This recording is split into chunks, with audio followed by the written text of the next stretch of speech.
Baik, berikutnya di soal nomor 6, luas permukaan balok dengan alas persegi adalah 150.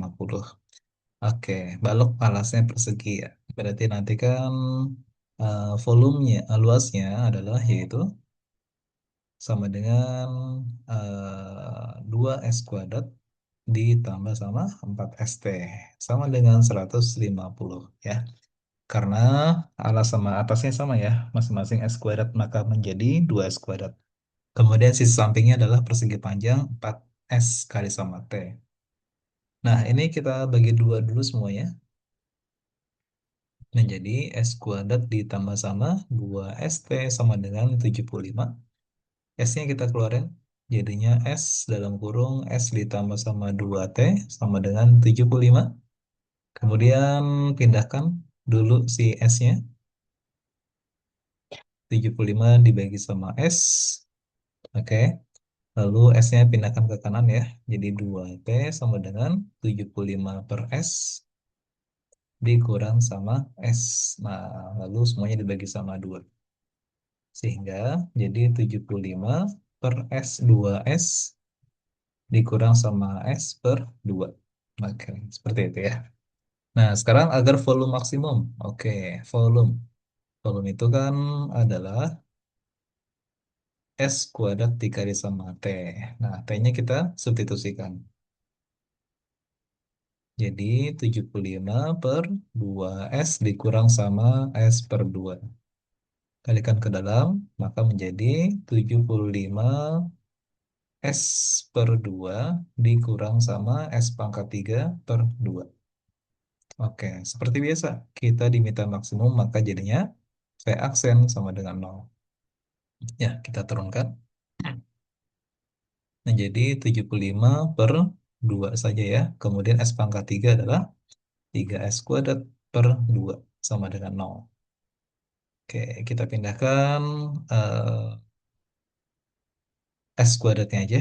75 per 2 sama dengan 3S kuadrat per 2. Nah, duanya kita coret ya. Sesudah itu menjadi 75 dibagi sama 3 sama dengan S kuadrat. 75 dibagi 3 adalah 25 sama dengan S kuadrat. Nah, otomatis S-nya dapatnya sama dengan 5 dari akar 25. Nah, itulah sisi alasnya. Alasnya adalah yaitu persegi tadi ya. Berarti jadi jawabannya 5. Oke, kemudian berikutnya lagi di soal nomor 7. Oke, jadi yang sama dengan 4. Nah, ini kita fokus aja pertanyaannya. Jadi lingkaran kecil ya. Nah, kita anggap sebagai R ya. Oke, nanti kita fokus ke bagian sini nih teman-teman. Nah, ke bagian sini ya. Nah, nanti saya perbesar di bagian bawah, sudah ada gambarnya. Kemudian nanti tarik garis juga dari sininya nih. Nah, seperti itu. Nah, terus tarik juga dari sini menuju sini. Ya, nah nanti di bagian sini jadinya adalah A, E, kemudian D, dan seterusnya seperti pada gambar di bagian bawahnya. Dah disiapkan. F sama si C-nya. Nah, oke, jari-jari yang besar sama dengan 4. Berarti kan nanti di sini 4. Kemudian dari sini ke sini juga 4 ya. Nah, berarti E ke F juga 4 juga nih panjangnya. Nah, lalu ini juga 4. A ke G-nya ya. Nah, di sini sebagai R. Oke, berarti karena di situ R, maka di bagian sini juga R. Ini juga sama nih R juga. Otomatis nanti panjang AE adalah yaitu 4 dikurang sama R. Oke, gitu ya. Nah, nanti kalian fokus ke bagian segitiga sini. Nah, kita akan menggunakan konsep Pythagoras. Nah, Pythagorasnya apa? Yaitu AE kuadrat ditambah sama EF kuadrat sama dengan AF kuadrat. Oke, AE-nya adalah 4 dikurang sama R, ditambah EF-nya adalah 4 ya. Sama dengan AF-nya adalah berarti 4 ditambah sama R kuadrat. Oke. Kita kuadratkan 16 dikurang 8R ditambah R kuadrat ditambah 4 kuadrat 16. Ini juga kita kuadratkan, jadinya 16 ditambah 8R ditambah sama R kuadrat. Nah, tentunya ini bisa kita coret ya, 16 sama 16, R kuadrat sama R kuadrat. Oke, dah tinggal kita pindahkan min 8R-nya ke kanan. Jadi 8R ditambah sama 8R. Ya, 16 sama dengan 16R. Tentunya 16 bagi 16 adalah 1. Ya, jadi jawabannya yang B isinya. Ya, dipahami? Nanti jangan lupa ada konsep Pitagoras. Lanjut berikutnya di soal nomor 8. Nah, ini sama kayak soal sebelumnya ya. Ini kita ganti dengan ukuran sama dengan 12. Nah, jadi informasinya ada kardus tanpa tutup mempunyai sisi sama dengan 12, alasnya adalah persegi. Nah, ya, berbentuk persegi. Baik, nah sama kayak tadi ya, berarti otomatis nanti di sini jadinya 12 dikurang sama 2S. Ini juga sama nih, 12 dikurang sama 2X maksud saya. Nah, dikurang sama 2X, ini juga sama, 12 dikurang sama 2X. Sebagai panjang, lebar, sama tingginya adalah X. Oke, nah, yuk volume berarti P kali L kali T. 12 dikurang 2X. Nah, ini L lebarnya 12 dikurang 2X juga kali sama tingginya adalah X. Oke, ya kita kuadratin ya, kalikan pelangi. Jadinya 144. Kemudian 12 kali 2X kan 24X sama 24X maka jadi 48X ditambah 4X kuadrat. X-nya kita kalikan ke dalam, yang pangkat besar kita taruh depan ya. Ditambah sama 144X. Nah, seperti biasa, karena tadi ada volume terbesar berarti P aksen sama dengan 0 menggunakan turunan. Oke, jadi 12X pangkat 2 dikurang 96X ditambah 144 sama dengan 0. Kita bagi 12 semuanya menjadi X kuadrat minus 8X ditambah sama 12. Nah, tentunya faktornya adalah yaitu X dikurang 6 sama X dikurang 2 sama dengan 0.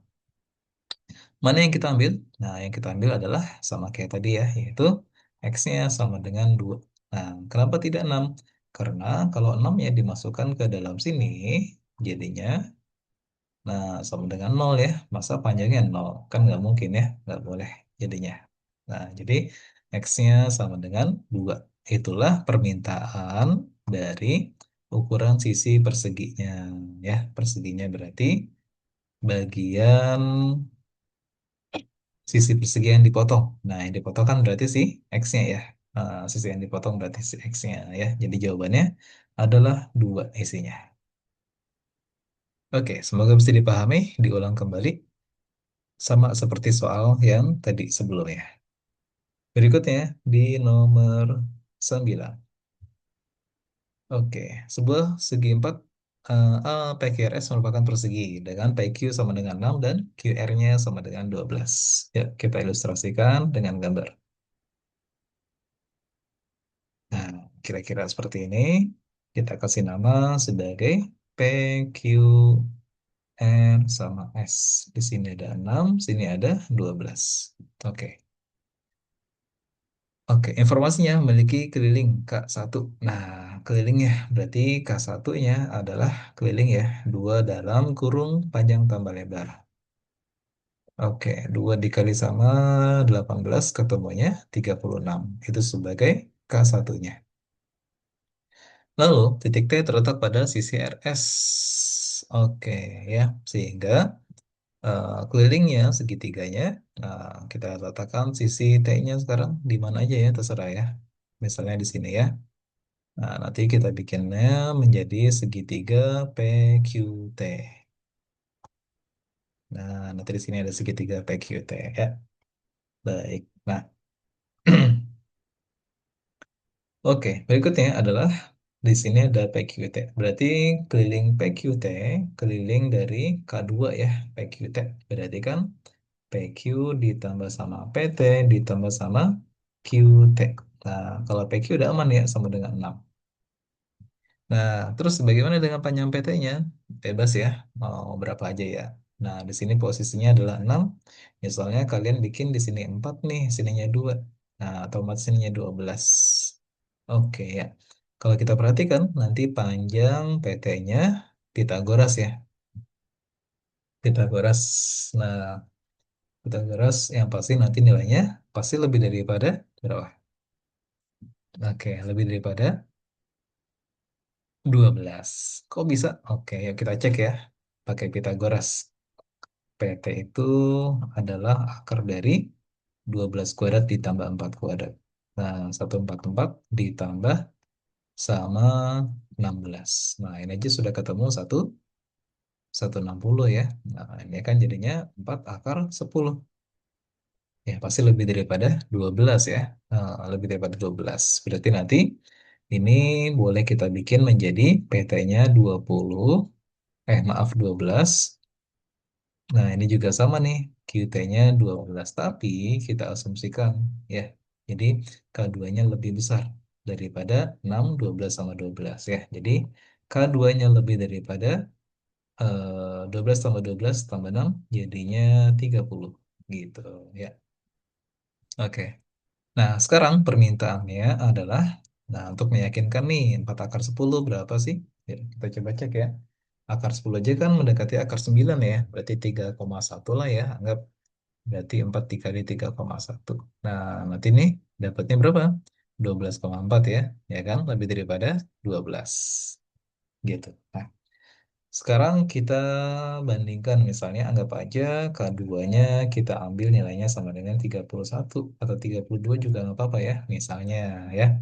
Berarti nanti masuk ke dalam pertanyaannya K2 P itu adalah K2 dibagi sama K1. Nanti kita bandingkan dengan Q yaitu setengah. Ya, Q-nya adalah setengah. Ini Q dulu ya. Nah, K2-nya adalah 32 per 36. Kalau kita sederhanakan, sama-sama dibagi sama 4. Jadinya 8 per 9. Apakah hubungannya sama 1/2? Nah, cara cepatnya, 2 kalikan sama 8 adalah yaitu 16. 9 dikali sama 1 adalah 9. Tentunya lebih besar ya. Nah, jadi nilai P itu lebih besar daripada Q. Nah, posisi T bebas di mana aja ya. Pasti nanti hasilnya PT-nya sama QT-nya pasti akan jauh lebih besar daripada si 12-nya gitu. Nanti boleh kalian cek ubah-ubah posisi T-nya. Oke, jadi jawabannya P lebih daripada Q isinya. Ya, semoga bisa dipahami. Butuh reason atau pemahaman yang bagus di sininya. Boleh pakai logika juga nggak apa-apa. Oke, berikutnya di nomor 10. ABC merupakan segitiga sama sisi dengan panjang sisi yang sama dengan 4. Kita ilustrasikan terlebih dahulu. Oke, ini ada persegi apa segitiga sama sisi. Karena kan dia bilang sama sisi ada A, B sama si C-nya. Ukurannya 4 sama 4 sama 4. Itu ya. Nah, L1 merupakan luas segitiganya. L1 luas segitiganya. Nah, berarti kita cari tingginya dulu ya. Kita cari tingginya dulu. Ini kan boleh pakai trigono sih sebenarnya. Cuma kan nggak semuanya belajar ya untuk anak IPS. Jadi boleh kita pakai Pitagoras untuk mencari tinggi antara 4 sama 2. Karena kan di sini terletak di tengah-tengah. Nah, kita cari T-nya dulu. Berarti T-nya adalah Pitagoras antara 4 kuadrat dikurang sama 2 kuadrat.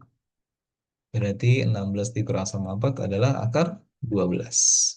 Akar 12 itu kan 4 kali 3, maka jadinya 2 akar 3. Nah, tingginya sama dengan 2 akar 3. Ya, berarti nanti L1-nya adalah yaitu alas ya. 4 dikali sama tingginya, 2 akar 3 dibagi 2. Ketemunya 4 akar 3. Oke. Terus berikutnya ada informasinya adalah yaitu D di tengah-tengah AB. Nah, berarti nanti ini sebagai titik D-nya. Lalu titik E-nya berada di ruas garis CD. Bebas ya mau di mana aja. Bisa jadi E-nya di sini, bisa jadi di tengah, bisa jadi di bagian bawah sini, ataupun bisa di C, ataupun bisa di D juga, gitu ya. Nah, sekarang kalian bayangkan misalnya kita bagi menjadi tiga titik aja ya. Nanti kebanyakan kalau titiknya ke di sini. Kita ambil titik D-nya misalnya di bagian bawah, E-nya di bagian bawah sama kayak D. Bisa juga di bagian tengah ataupun di bagian atas. Nah, gitu. Ini kita anggap sebagai E1, E2, sama E3. Nah, kalau yang pertama S1, S1 berarti ketika S1 berarti nanti luasnya gimana tuh? Luas keduanya, yaitu alasnya 4, tingginya tidak ada ya, dibagi sama 2, dapatnya 0. Oke, sekarang kalau E2 berarti luasnya adalah alasnya tetap AB, 4, tingginya setengah dari 2 akar 3. Berarti akar 3 dibagi 2, 2 akar 3. Sekarang kalau E3 berarti kan luasnya adalah alasnya 4, tingginya sama ya, kayak panjang CD, yaitu 4 akar, apa? 2 akar 3 dibagi sama 2. Ini dapatnya 4 akar 3. Nah, oke, kalau kalian bandingkan itu titik luasnya hasilnya adalah berbeda-beda ya. Bisa 0, bisa 2 akar 3, bisa 4 akar 3. Tentunya kalau kalian bandingkan dengan si L1 dengan hasil dari luas L2-nya kan berubah-berubah ya. Nah, maka nanti hasilnya tidak dapat ditentukan antara P sama Q-nya. Siapa yang jadi masalah? Yang jadi masalah adalah L2-nya gitu. Ya, nanti bisa kondisi kalau S1 kan berarti jadinya 0 dibagi 4 akar 3. Ini kan dapatnya 0. Kalau E2 itu berarti nanti 2 akar 3 dibagi sama 4 akar 3 dapatnya setengah. Nah, kemudian kalau E3 maka jadinya 4 akar 3 dibagi sama 4 akar 3 dapatnya 1. Nah, hubungan sama sepertiga. Berarti kan kalau E1 itu P-nya lebih kecil ya daripada Q. Kalau setengah berarti kan P-nya lebih daripada Q. Nah, kalau satu P-nya juga sama lebih daripada Q. Nah, di sini ada dua kondisi yang berbeda ya, bisa lebih kecil, bisa lebih besar. Nah, karena dua kondisi yang berbeda maka tidak dapat ditentukan antara hubungan P sama Q-nya. Oke, semoga bisa dipahami dengan baik. Terima kasih.